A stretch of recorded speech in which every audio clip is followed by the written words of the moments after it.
ISSG é saúde para todos. 29 de fevereiro, um dia típico.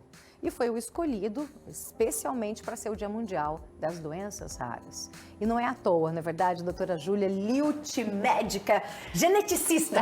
Eu falei que é um trava-língua, geneticista. Tudo bem? Obrigada por ter vindo, é um prazer recebê-la. Imagina, prazer é meu. Obrigada. Que bom estar com você aqui hoje à tarde.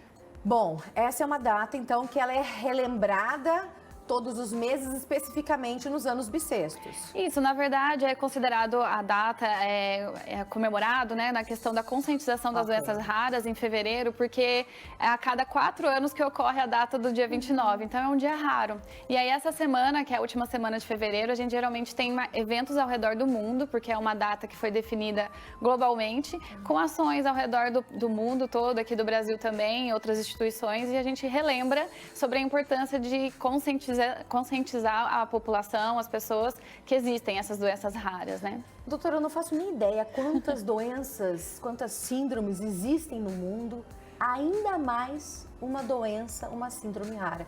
Tem muitas? Existem hoje, né, catalogadas, vamos lá, só para contar o histórico, né, os exames genéticos avançaram muito nos últimos anos, então o nosso entendimento das doenças raras está em constante evolução, atualização. Nós hoje temos um número de 7.000 condições raras que existem, né, e que a gente conhece do nosso DNA.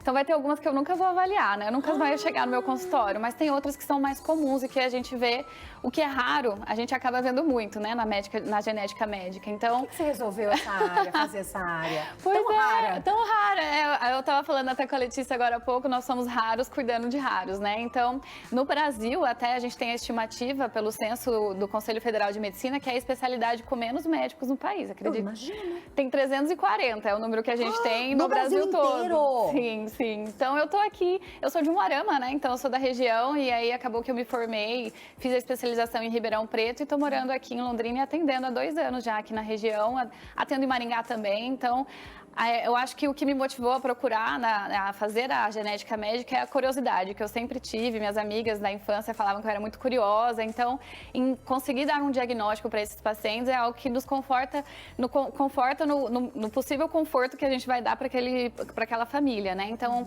ter um diagnóstico ajuda muito o paciente, a família, para ter melhores direcionamentos, para os médicos que acompanham também saber o que é, né, o diagnóstico de uma síndrome, se caso for esse cenário. Acho que a próxima pergunta que você vai fazer é quando procurar um médico geneticista. Eu imagino. Sim, com certeza. Que isso é o que eu respondo no dia a dia, né? Então, assim, o que me motivou foi realmente a curiosidade e é isso que eu atendo no dia a dia. Então, os pacientes, quando me procuram, geralmente é por atraso no desenvolvimento, ou crianças, né, com dismorfias, ou casos atípicos, né? Então, o que é raro para um médico cardiologista, o que é raro para um médico neurologista infantil, muitas vezes eles já chamam a avaliação multidisciplinar, né, com a genética, para que a gente possa entrar, talvez, investigando o que seria o diagnóstico daquele paciente. E aí entra num contexto variado de quando procurar um médico geneticista. A gente depende muito, assim, criança com atraso, com dismorfias, câncer em idade jovem. Olha, meu consultório, entra uma criança e daí depois entra um adulto, aí entra uma senhorinha, aí vem uma grávida. Então, é muito variado. A idade dos meus pacientes é, assim, de 0 a 80, a 100 anos, né? É muito variado. Eu acredito que se engana quem imagina que, é geneticista, só trata de doença rara, o consultório deve ser vazio. Infelizmente não. Sim, né? Gostaríamos até que fosse. E assim, até algumas pessoas acreditam que eu, como médica geneticista, fico em laboratório, mas não é consultório. Então, é consultório. E sempre consultório cheio. Agora, graças a Deus, estou aqui em Londrina, então está tendo procura, porque até médicos estão encaminhando. E hoje o que a gente vê é que a própria população está entendendo melhor sobre a questão da genética e pelos exames, que muitas vezes é o que a gente precisa de auxílio para fornecer o diagnóstico, estão ficando menos caros, né? Não que estejam totalmente baratos, né? Mas eles estão ficando mais acessíveis. E isso acaba facilitando a procura. E o diagnóstico é o que a gente mais procura também. O sistema público de saúde ajuda também nisso? A gente tem uma questão, tem um déficit, assim, né? No SUS dos exames genéticos. Aqui na UEL a gente até tem um exame genético cariótipo, que é o mais básico, mas exames mais específicos, que a gente chama, o microarray, o exoma. Tem várias técnicas de exames genéticos, tá? Acho que palavras que nunca ouviram a população. Pra gente é grego. E é que seria técnicas para avaliação do DNA. Alguns não estão disponíveis aqui em Londrina ou pelo SUS, mas a gente vê uma grande movimentação. Em Curitiba, no Pequeno Príncipe, é possível, eles têm lá como um centro de referência. Sim. Então, na consulta, no consultório, eu sempre avalio cada caso e se caso precisar de direcionamentos, laboratórios, eu explico tudo também certinho. É um processo investigativo, né, no seu caso? Exato. Você é médica investigadora. É como se fosse um detetive, não é? Então, a consulta é muito minuciosa, eu deixo 1 hora para cada consulta. Então, eu escuto toda a história do paciente, quando é criança, desde o antecedente obstétrico, eu preciso saber se a mãe tomou alguma medicação ou não, como que foram os ultrassons. E a gente avalia o exame físico também da genética, é minucioso, que a gente tira a medida do perímetro cefálico, vê o tamanho da orelha, porque às vezes dedos das mãos ou dos pés podem dar sinais indicativos pra gente sobre uma síndrome, sabe? Vamos ali no plasma, tem uma telinha, coloca a telinha aí pra gente ver um pouquinho e entender um pouquinho mais do que a doutora tá falando, tá bom? Olha só, vamos lá, vem aqui, doutora, Sim. por favor. Hoje a gente está recebendo uma médica geneticista para falar sobre as doenças raras. Isso. Bom, 29 de fevereiro é comemorado o Dia Mundial. Essa data? Sim, é global. A data Global. fica global, sim. Dia 28, da última semana de fevereiro.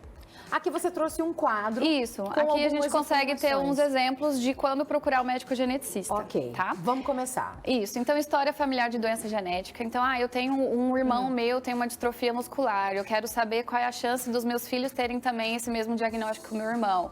É uma indicação, tá? Okay. Ou meu pai tem algum diagnóstico mais raro. Eu quero saber a chance para os meus filhos, ou até para eu mesma. Então, essa é uma indicação de passar com o geneticista. Casal com infertilidade, às vezes um casal que está 2 anos ou mais de 1 ano tentando engravidar e não conseguindo, e já avaliado, né, por médico ginecologista ou de reprodução e não indicou uma causa, pode ser uma causa genética, atraso do desenvolvimento, então deficiência intelectual, principalmente pacientes daí com dismorfias ou atraso e malformações associadas aos casos, tá? Abortos de repetição, então eu atendo casos também de casais com 2, 3 abortos, 4, pode ter uma causa genética do DNA de um deles alterado, e isso fazendo com que o embrião não evolua, né, como esperado e acaba levando ao aborto, então tem causa genética por trás disso também. A investigação por trás do diagnóstico do autismo, se tem alguma etiologia ou causa genética, porque tem várias síndromes genéticas que podem cursar com autismo. E aí a gente pode investigar também. Geralmente é quando o paciente com autismo tem malformações associadas, micro ou macrocefalia, ou até baixa estatura ou alta estatura. É muito variável, você tá vendo, né? O meu dia a dia, assim, ele entra uma criança, entra um adulto, aí vem um casal. Então, a gente entra por trás da investigação do que é atípico, né? Do que possivelmente seja raro. Regressão neurológica, alterações do crescimento. O que é regressão neurológica? Seria, por exemplo, uma criança, eu tô com um caso até, quando o paciente, às vezes, ele tá andando, ele anda até os 7, 8 anos e regride, ele para de andar, tem quedas frequentes, às vezes pode ser uma causa neurogenética por trás. E aí a gente sempre também vê se o paciente tem fraqueza muscular ou não. Então, aqui a gente está tendo um cenário de doenças raras, para ver se tem alguma doença rara por trás. Então, quando perguntam quando procurar o geneticista, a gente tem que pensar nas coisas atípicas. E, assim, inúmeras, né? Tem uns dados também, vamos ver esses dados que a doutora trouxe? Olha lá. Isso. 1 a cada 65 pessoas em 100 mil indivíduos é uma doença rara. Pode ter uma doença rara. Aproximadamente 13 milhões de pessoas têm alguma doença rara no país. Exato. E mais de 6 mil doenças raras. Isso. Você falou até, chegou a 7 mil, 7 mil. É em torno de 6, 7 mil. E 13 milhões de pessoas, às vezes a gente usa esse número, realmente é a população de São Paulo, capital, né? Que é a maior cidade do mundo todo. No Brasil. No Brasil, é isso. Aqui no Brasil, né, tem estimado 13 milhões de pessoas com doença rara. E é como se fosse a cidade de São Paulo inteira. Então, pra gente ter uma ideia que essas pessoas estão espalhadas pelo nosso país, né, que é grande, o nosso grande país. A doutora trouxe um vídeo pra gente que com certeza você viu rodando nas redes sociais. Um vídeo emocionante do menino que ficou em coma por 16 dias. E a mãe chega no hospital. E, gente, é uma história que comoveu o Brasil. Vamos ver esse vídeo. Coloca aí.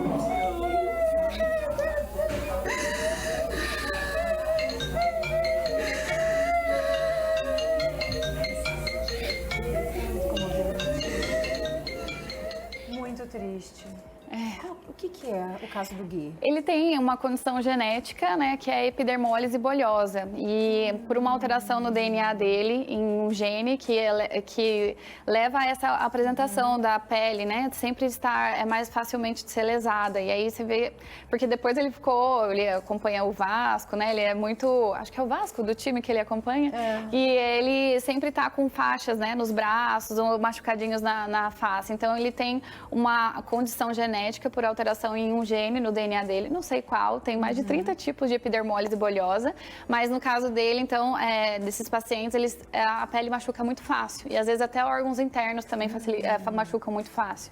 E aí, nesse caso, acho que nessa internação ele ficou 16 dias aí em coma por alteração no esôfago, se eu não me engano, foi uma questão assim. E aí, depois, né, até como está mostrando as imagens, né, a questão que viralizou, né, e também ajudou a conscientizar, porque essa é uma doença rara também. E faz sentido a investigação, o acompanhamento e como colocaram ele, né? Que ele é uma criança lá, ele indo nos jogos, ele vivendo, apesar dos cuidados, ele tá realmente ali agora ativo nas redes sociais também, né? Uma fofura. Doutora, obrigada que você veio. Continua aqui com a gente. A gente vai continuar conversando, mas antes vou dar um recadinho pro pessoal de casa. Obrigada. Se você tiver qualquer dúvida, você pode enviar aqui pra gente, tá bom? 43 999520380. A doutora vai tirar a sua dúvida aqui. Tem alguma pergunta? Pode colocar. Quer compartilhar alguma coisa com a gente? Você tem uma doença, uma síndrome rara? Manda sua mensagem pra cá. 43 999520380. Bom, se tem uma coisa que a gente precisa